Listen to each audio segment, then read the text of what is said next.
টানা বৃষ্টি, সাগরে অস্বাভাবিক জোয়ার, সেই সঙ্গে সাগরে জেলে নৌকা নামানোর কসরত। গেল ২ বছরের এমন ঘটনায় প্রতি বর্ষায় ভাঙছে মেরিন ড্রাইভ সড়ক। গেল দুদিনে ধসে গেছে কক্সবাজার টেকনাফ মেরিন ড্রাইভ সড়কের অন্তত ৬টি স্থান। স্থানীয়দের দাবি, প্রতি বছর অস্থায়ীভাবে জিওব্যাগ বসানো হলেও স্থায়ী বাঁধ নির্মাণে নেই কোনো উদ্যোগ। বসতি হারানোর শঙ্কায় প্রায় ২,০০০ পরিবার। আমাদের এখন গাড়ি চালাতে অনেক কষ্ট হয়ে যায়, যদি রোডঘাট যদি ভাঙা যায় আরো কষ্ট হয়ে যায়।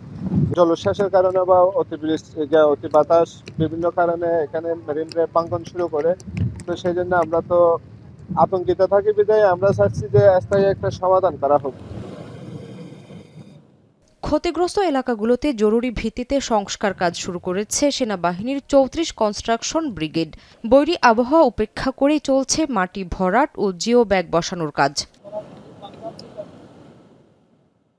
মেরিন ড্রাইভ সড়কের ভাঙন রোধে গত বছর কক্সবাজার টেকনাফ মেরিন ড্রাইভ সড়ক প্রশস্তকরণ প্রকল্প হাতে নেয় সড়ক বিভাগ। প্রকল্পের তথ্য অনুযায়ী প্রথম ধাপে ১,০৯২ কোটি ৩৫ লাখ টাকা ব্যয়ে কক্সবাজার শহরের কলাতলী থেকে উখিয়া উপজেলার পাটোয়া টেক পর্যন্ত ৩০.৪০ কিলোমিটার রাস্তা প্রশস্ত করা হচ্ছে।